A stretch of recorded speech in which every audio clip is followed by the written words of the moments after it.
Hey guys, Hybrid here with another screenplay, this one being my Flash one. Now, unlike the other ones, this is the first Flash screenplay, but it's not an origin story for the Flash. Well, I guess, no, it's not an origin story for the Flash, because if you've been following my DC Cinematic Universe so far with my screenplays, you'll know in my Justice League movie, that's when I introduced Barry Allen / the Flash, and that's where he gets his powers. I guess to summarize it, it's essentially the same way he does in the comics, like the whole lightning bolt chemicals, all that stuff.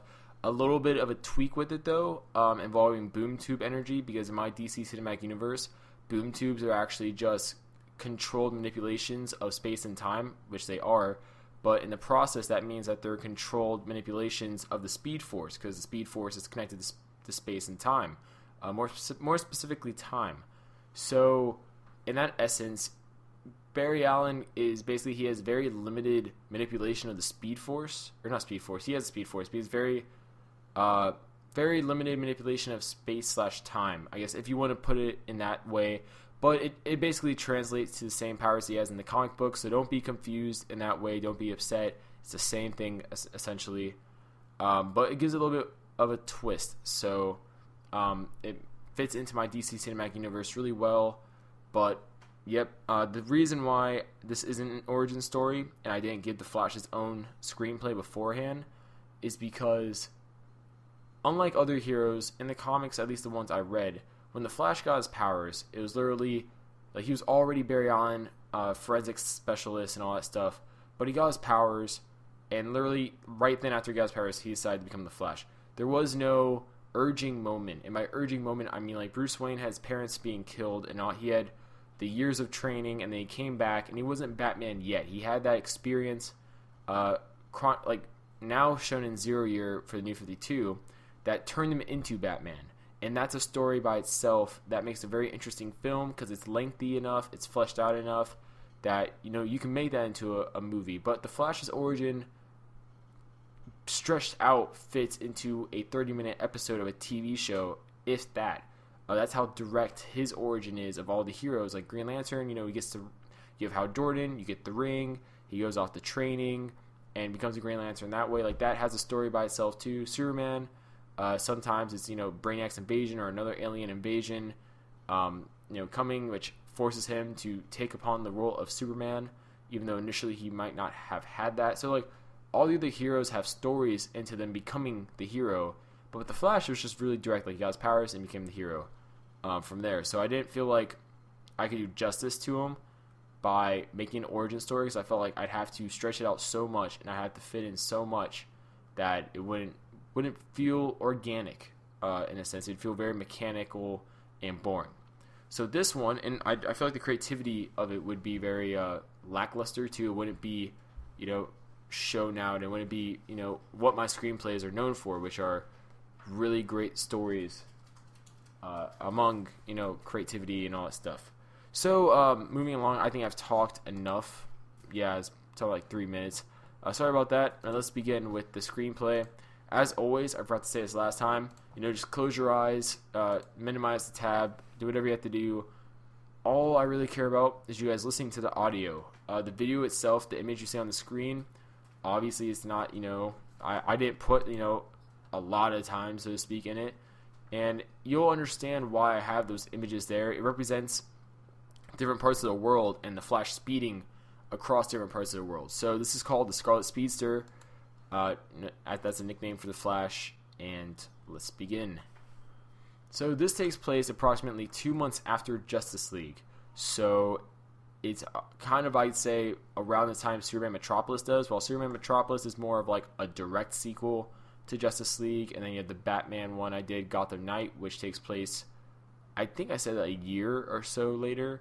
This takes place approximately 2 months after Justice League, so still quite recent after the events of it.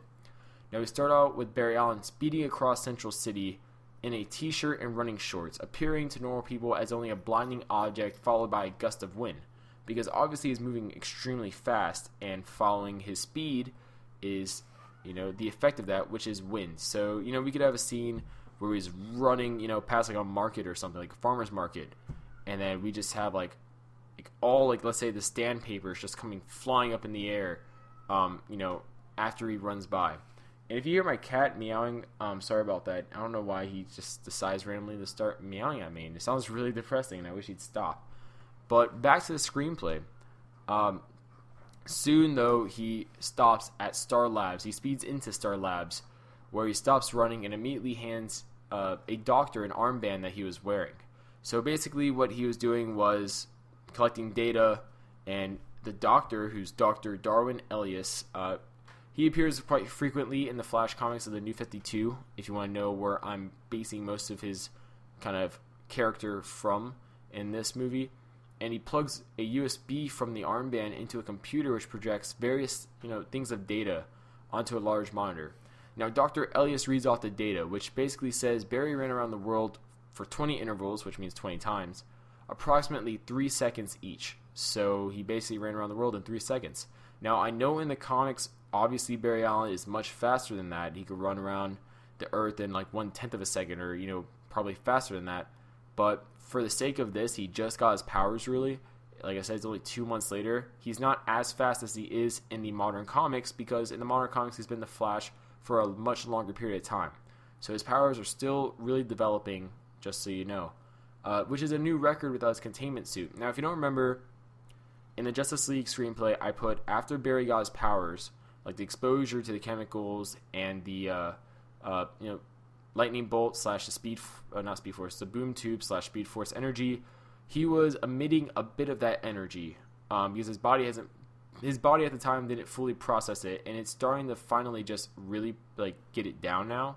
That's how long it takes, because it is a lot of energy, and they don't know this yet, but obviously the speed force is another dimension, not another dimension to a degree, but it's basically a force of nature, kind of like the laws of gravity, so to speak. It's very hard to explain the speed force properly without totally screwing up the explanation, but it's very complicated.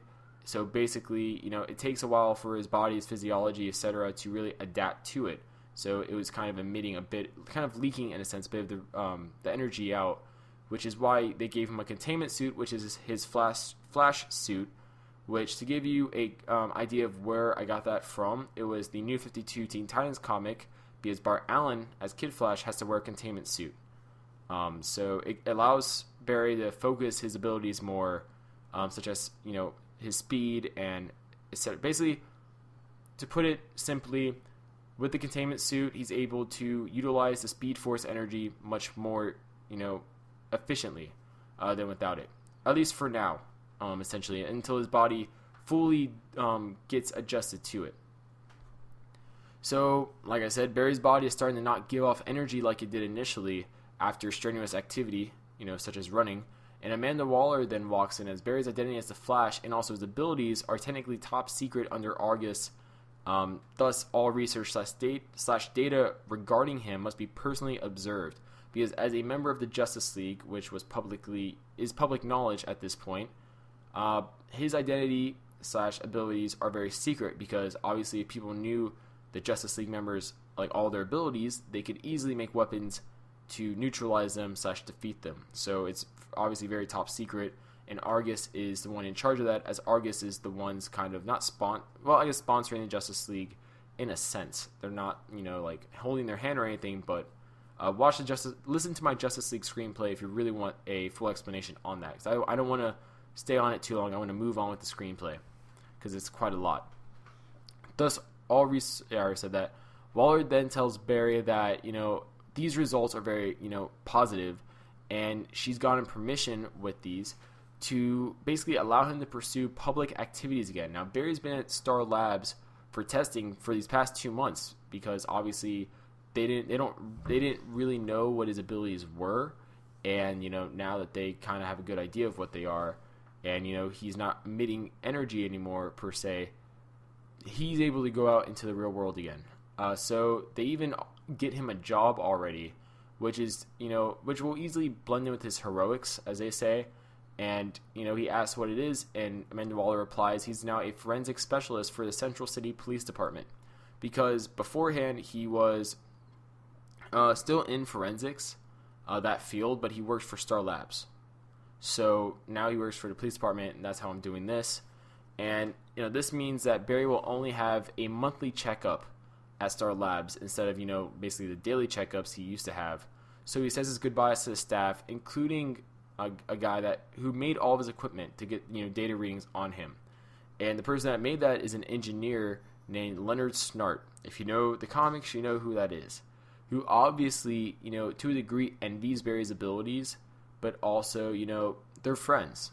And, they respect each other. Barry respects Leonard a lot because Leonard made his he made the equipment that, gets the data readings on him for his results, like when he was running around the world. That, equipment was made by Leonard.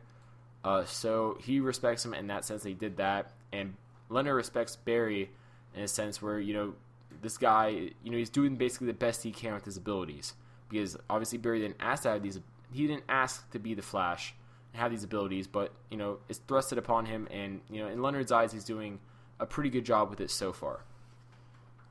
So Barry also makes a comment, hoping Leonard's sister in the hospital gets better, as she's currently in a coma from a car crash that, has nothing to do with Barry at all, but, just stuff happens. If you don't know, in the comics, his sister is in a coma, not Barry's, but Leonard's sister is in a coma. For a while, she's in a coma, I believe. I'm pretty sure I got that from the comics. At least that's the point I was trying to get. So we then see Barry speed off to his apartment where he lays down with relief and falls asleep because obviously he's tired, he's happy, he's done with Star Labs for a while. And the next morning, Barry wakes up and gets ready for work. Now, while listening to the news, he hears Gordon Godfrey preaches, hate gospel against heroes. Notice Gordon Godfrey's been in every screenplay since Justice League. So Barry turns it off and he gets ready for his new job without Gordon Godfrey bashing basically every superpowered being, especially ones in the Justice League. So when he gets to the station, he meets the forensics team, which he'll be working with, obviously, while also meeting, the commissioner, a bunch of other cops, etc. So all goes well until they get a report of a homicide. Now, Barry, trying to make the best impression possible, volunteers to go with another person on the force named Patty Spivot. If you don't know who Patty Spivot is, she's also from the comics, currently dating Barry in the New 52. So Barry and Patty get to the crime scene, and Patty thinks that it's a gang conflict gone wrong, like a firefight, because the victim appears to be a young adult, teenager with a tattoo that has a gang symbol on it. Now, I don't know what gang I'd use. I'm not going to say Bloods or Crips because if they're watching my video, they might not like me using that, and I don't feel like, getting into any gang trouble right now at this instant. So we can make up a gang here, be creative in your mind what gang you think it would be. So anyways, this is happening, and they find, when they're looking into it, because if you don't know what forensics do, basically they determine, people's identity. When they're dead, they kind of investigate the cause of death, things like that. To put it lightly, obviously they do more than that. You can look it up if you want. But Barry, they're examining the body. Barry finds several bullet holes and takes a blood sample, which they can hopefully use for identification purposes. Now, more cops obviously come and they put the tape around the crime scene and they do all the other stuff. And Patty, she notices an odd trail, not necessarily blood drippings, but something suspicious, which leads them to, towards the victim's body from like an alleyway and stuff like that. So Barry and Patty follow it around the block until they see a person who has a similar tattoo, not necessarily the same one, but it's similar, seemingly a gang one. So Patty, goes up to this person, asks, who they are, if they have any connection to the homicide that recently occurred, and the man just immediately pulls out a gun and holds it to Patty and Barry, threatening them obviously because he has a gun and he's obviously not a very nice person.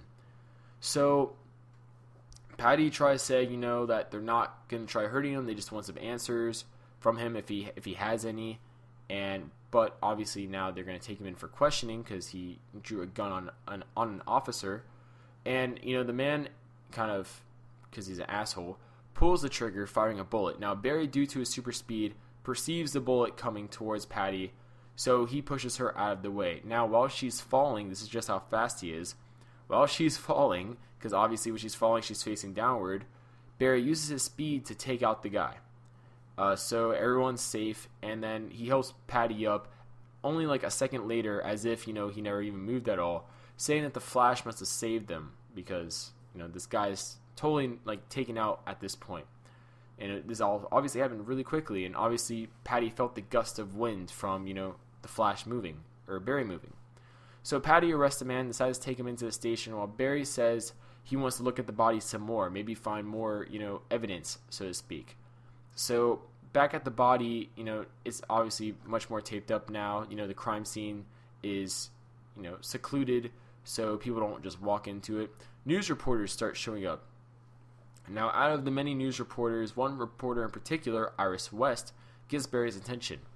Now, Barry says he can't say much at the moment on the, homicide, so Iris actually slightly offers talking to him about it tomorrow over lunch, which Barry obviously accepts. Now, later on in the evening, Barry, as the Flash, speeds around the city hoping to find more gang members to talk to about, this homicide, because he wants to get to the bottom of this case. It's his first case, and it's really important to him that he, gets it solved correctly, identifies the person, and, does the best he can. It's really important to him.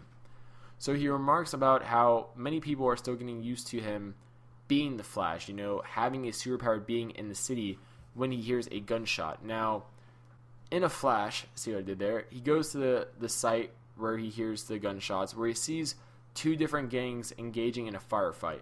So gang activity seems really tense in this area.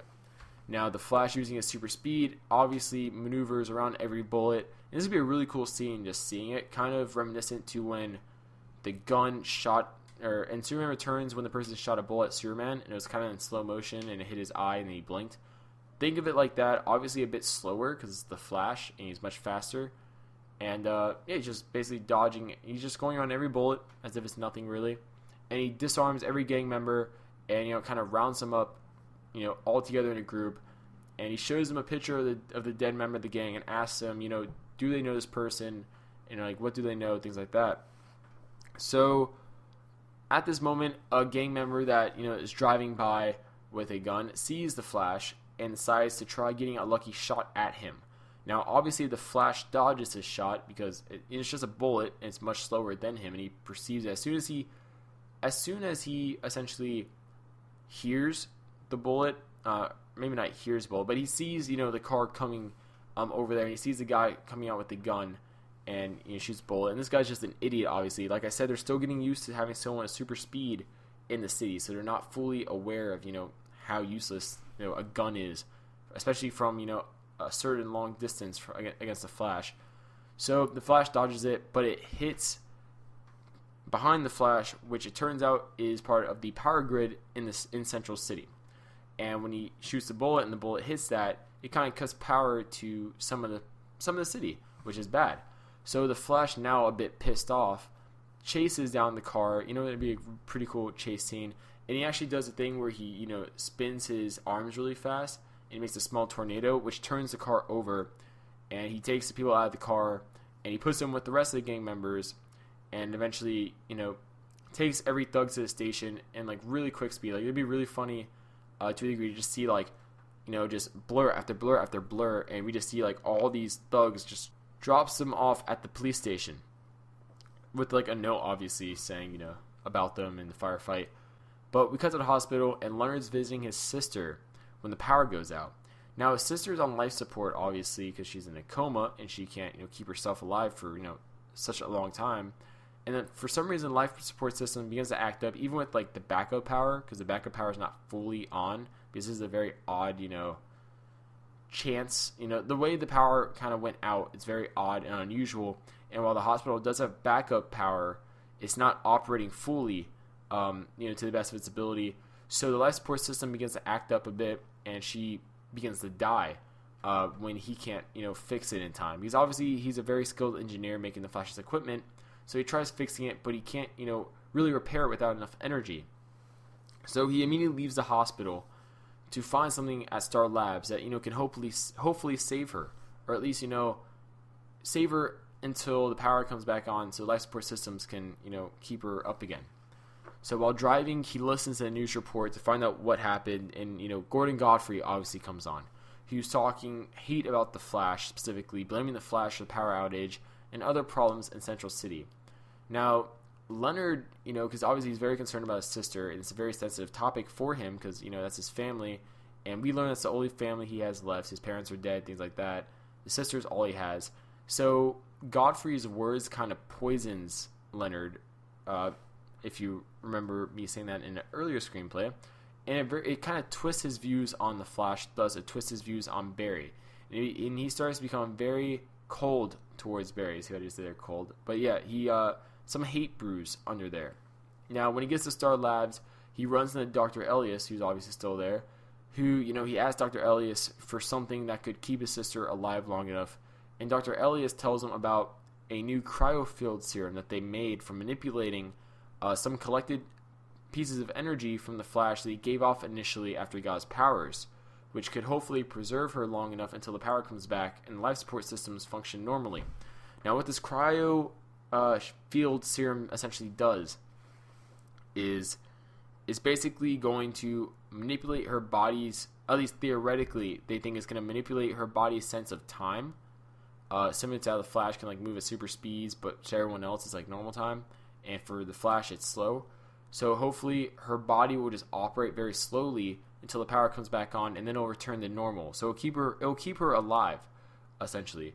Obviously, it's not going to operate perfectly like that. Leonard, back at the hospital, tries injecting his sister with it, but a nurse sees him and fights him, thinking he's trying to kill her. Because obviously the nurse doesn't know what the serum is, doesn't know what the serum does. And Leonard, in a rush, didn't really take time to be like, hey nurse, I'm going to put this in my sister to help save her. So they get into a bit of a fight, and in the process, he gets stabbed with the cryofield serum, causing him to experience a seizure and pass out. Now, the next evening, we see Barry, yet again, now not the Flash anymore, but Barry at lunch with Iris at a casual restaurant, not like Chipotle, but nothing super fancy at the same time. And she's asking a few questions about the homicide, but at the same time, spends a large portion of it just having a conversation with Barry, getting to know Barry. It's kind of a date, but not a date at the same time. So they seem to really connect with each other, really well, until Barry gets a call from Leonard at the hospital, who's now awake, telling him to come to the hospital. Now, Barry is, first off, he's concerned because Leonard's at the hospital, and also he's concerned because this is Leonard, his buddy, and he's he doesn't understand why, he just calls him and basically says, come to the hospital, and hangs up. So Barry leaves to check on Leonard, saying that him and Iris are going to have to go out again sometime because he had a really nice time, and he's sorry that he has to cut their interview short, not their interview, but their questioning kind of short, which obviously she agrees to because, connection there. If you don't know, Iris West and Barry Allen end up dating. In the comics, pre-New 52, they get married, so obviously you can see what I'm trying to build towards here. But at the hospital, Barry gets to Leonard's room after passing some security due to, the fact that Leonard knows sensitive Argus/Star Labs information. They made sure there's security there to make sure no one else gets that information because, example, Flash's identity, Leonard knows that. That doesn't need to go out to the public. So they kind of treat him in a sense of he's kind of important, but they're not really obvious about it, that people would, try going in there to see who's there. So they talk for a while, and Leonard just slams Barry on being careless with his abilities, resulting in the power shortage, which resulted in his sister's death, and, also other stuff, a lot of it fueled, obviously, by what Gordon Godfrey said earlier when he was driving. Now, Barry apologizes, saying that, he's still getting used to his abilities, but Leonard cuts him off, saying that he doesn't deserve his abilities, because he doesn't even use them properly. He has no responsibility whatsoever with his powers. Not saying great power, great responsibility, because I'm pretty sure that's a trademarked phrase, or copyrighted phrase by Spider-Man, Sony, Marvel, whatever. So Barry, feeling guilty, decides to leave, but taps Leonard on the shoulder, kind of a reassuring thing, I'm sorry, and, I'll do better, wishing him a speedy recovery. Now, as soon as Barry touches him, Barry's Speed Force energy, remember I said he wasn't fully, the Speed Force energy wasn't fully, not emitting it. It was still, emitting a little bit, but, not enough that, it would danger someone, but that little amount was just enough that it reacts with the cryofield serum in Leonard already, which produces kind of an explosion of cold and ice. Now, Leonard starts beginning to feel normal because obviously after having a seizure he feels a little weak, which is why he's still in the hospital. And within the next few seconds, he feels perfectly fine and even stands up, as if, he's totally okay. And he marvels at what's happening to him, launching himself at Barry to, punch him, because he's like, I have power now. So Barry tries speeding away, but for some reason he can't speed away at this moment, and Leonard gives Barry a pretty good beating until security starts to enter the room, obviously noticing something's wrong, and obviously hearing an explosion of cold and ice. You kind of don't not notice that. So using his cold field, Leonard's able to slow the security guards enough to leave totally untouched, swearing that he'll kill Barry. Doesn't say when, but swearing he'll kill Barry for basically, causing the death of his sister, because his sister is dead at this point. So Leonard goes to Star Labs for answers. Dr. Elias is there and tells Leonard, because he's always there, I'm pretty sure, at this point. But Dr. Elias tells Leonard that he's essentially emitting an altered version of the Flash's abilities. So he can't, run at super slow speed, if you're wondering about that. But it's slowly developing, and it's starting out with him having a cold field around him, which is basically him slowing the motion of everything, like molecules, all that stuff. He's basically slowing down the motion of everything, which ends up canceling Barry's speed abilities, and also slows down objects that are in motion that aren't possessing the speed force. So that's why the Flash, or Barry in his case, can't run at super speed around Leonard, and also why the security guards they're moving slower, much slower than they should have. It's not I think in the New 52 comics, because this is where I'm getting inspiration from, Captain Cold's powers in the New 52 version, when his powers are actually like in him without the ice gun, before he gets the ice gun back, obviously, due to the events of Forever Evil. But I think they call it the inertia field. Basically, it cancels out the Flash's abilities. Same thing, slows down the motion of everything around him. Dr. Elias tells Leonard that maybe if he focuses, he could, manipulate his cold field, besides just as an aura around his body. So Leonard, he focuses, soon actually covering his whole upper arm in a layer of ice. And obviously, as a very, very smart engineer, being one of the top engineers at Star Labs, he's able to determine, because he has obviously a very great grasp of physics, a good chunk of his powers and what he could theoretically do with them, and he actually freezes some of the moisture around him in the air. Now at this moment, he does it a little bit more and more and more until it appears as if he's just making ice and, shooting ice out. So after feeling like he has a good enough grasp on it and control of it, Leonard leaves Star Labs while Dr. Elias is still, doing calculations on his abilities, trying to determine, what caused this reaction, because obviously Leonard doesn't know, and he didn't say that by Barry touching him, that little bit leaked Speed Force energy left is what caused the reaction. So Dr. Elias is trying to figure out what's going on here, and Barry, now as the Flash, is speeding, across all major areas of Central City, where, hopefully he'll find Leonard, until Central City police radio goes off, which he has in his headset, like in the comics, saying that a metahuman is attacking the police station, which is obviously Leonard.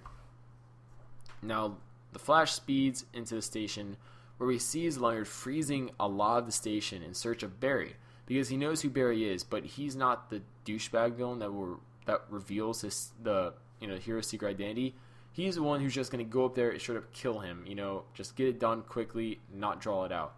So Barry, not wanting to give Leonard's identity away, in hopes that he'll stop what he's doing, he calls him Captain Cold. Not really as a joke, but it's just the first thing that comes to mind, per se. And obviously Leonard laughs at it, just saying that that's a dumb name, and just say Cold. So he's not going by Captain Cold, he's just going by Cold. Take that as you will. You can still call him Captain Cold if you want. So essentially, just so you know, at this moment on, Leonard will now be called Cold, or Captain Cold. I'll just say Captain Cold to not confuse people. So Captain Cold laughs at this name, like I said, and begins to project ice towards the Flash, but obviously the Flash dodges it. Now the Flash tries telling him to stop what he's doing before people get hurt, but Cold says it's too late, revealing he's already frozen solid a handful of people in the police station.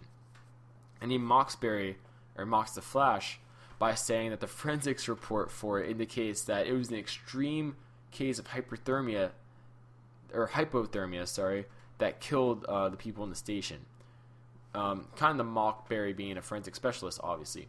So after this, the Flash decides to stop running around dodging Captain Cold's ice, projections, and just, attack him directly. Which, oddly enough, he's able to do because the cold field isn't, up, and it's not seemingly affecting him. Like, the Flash still has a super speed, which is why he decides to go ahead and do this. But right before he's able to land that punch, because I said he goes for the punch, the cold field activates again, and the Flash is like normal speed. So without his speed, Barry and Leonard kind of fight for a bit, appearing somewhat like regular people would fighting, which is kind of boring to a degree, but well choreographed. It could be awesome. Now Barry eventually defeats Leonard in this hand-to-hand fight, and it actually puts some distance between them. Now, if you don't notice, basically what I've done is Leonard naturally has this kind of cold field around him, which slows down everything and neutralizes the Flash's super speed. But when he's like basically shooting ice out, that's him focusing his cold field specifically to do that, like to freeze the moisture and like kind of throw it. So that's why the cold field doesn't seem like it's around, because he's taking it and manipulating it in such like a small part, like to shoot out ice, that it's not fully active around him. So that's why the Flash was still able to run at super speed when Captain Cold was shooting ice out, but not when he wasn't shooting ice out, to give you a good idea of how his powers are working. Because I realized if it was always active, it'd be a little bit OP and kind of boring, because you wouldn't have the Flash being the Flash with the super speed when he's close to Captain Cold. So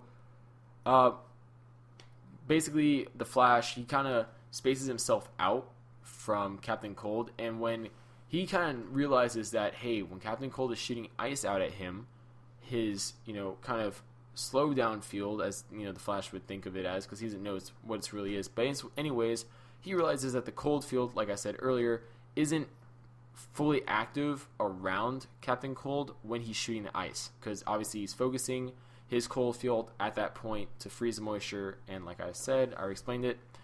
So the Flash dodges, more ice kind of shots, so to speak, and decides to, use some simple physics, which is, force equals mass times acceleration, and he accelerates really quickly, as fast as he can, in order to generate a lot of force and also maintain momentum.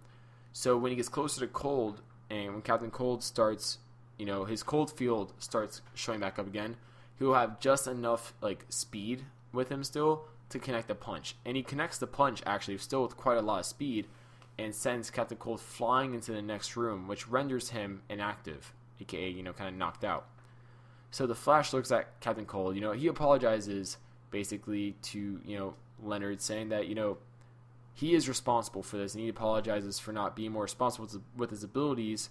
And around that time, news reporters arrive, obviously one of them being Iris West. Now, Iris West is the first reporter to kind of go into the station, ready to ask questions, because she's pretty brave and bold, when suddenly Captain Cold gets up and shoots a blast of ice towards Iris before passing out from exhaustion. Now, seeing this with this speed, the Flash saves Iris, actually taking her to the restaurant they were eating at earlier. Iris questions, this location that the Flash brought her to, but the Flash kind of shrugs it off as a coincidence, as it was the safest place he could think of before speeding off. Truthfully, it was just the last place that, Barry thought of being with Iris at, so that's why he brought her there. So anyways, he speeds off, and the film starts wrapping up now, we see Captain Cold being put into a special containment transit to go to a special, Star Labs prison, or not Star Labs prison, but to get put into another containment cell at an undisclosed location where Star Labs can do testing, but also where he can be concealed. Because unlike Clayface, for example, Captain Cold, Leonard, he's in total control of his abilities. So he is a very, very large perceived threat versus Clayface, who seemed to not be in really much control of his abilities. So we also see Barry go out to his makeup lunch, like I said earlier, he planned with Iris a second time, and them getting along seemingly. And later we see, though, that Captain Cold actually broke out of his kind kind of transit cell, going to leaving them and going to a rundown bar where you get a drink. Now, if you don't know what I'm referencing here, the rogues in the comics, the rogues always go to this one bar. Like all the supervillains in Central City go to this one bar, so that's where he's going. I thought I'd include that in because unlike the other villains, I really like Captain Cold as a villain that comes back, especially with the rogues. So, and this way, the way I have it, Captain Cold can reappear later on if I deem him to do that. So the Flash, we see him speed off in a scarlet blur into the horizon, which is where the movie ends. Now the after credit scene is Dr. Elliot's working late, in the night when a seemingly boom tube-like field randomly, erupts before him. And obviously it's not to a degree it's like a boom tube, but out of it, a figure in yellow and red comes speeding out. So if you know who that is, you should be excited for what's coming up in the Flash's screenplays to come. Now, I'm just going to say this now. This was much longer than I anticipated, but I kind of got more detailed with it than I anticipated too, which is just good for you guys because it helps you guys envision the screenplay more. Also, originally, I intended to include Wally West in it, kind of like in a cameo role. But with the story, I couldn't find a way to put him in it without making it really forced. So Wally will appear in the sequel to the Flash screenplay, which will come later. So for all the Wally West fans that did wonder, when I said Barry would be the Flash, when's Wally going to appear? That's when. And I believe the next screenplay is my next Aquaman one. I'll try getting that one out in the next few days. I'm going to try pumping out 1 to 2 screenplays per week, just to give you guys a good idea of the scheduling for it. So, yeah, I hope you guys enjoy this. This is Hybrid, or Josh. You call me Josh if you want. Subscribe, comment, and like, and I'll see you guys later.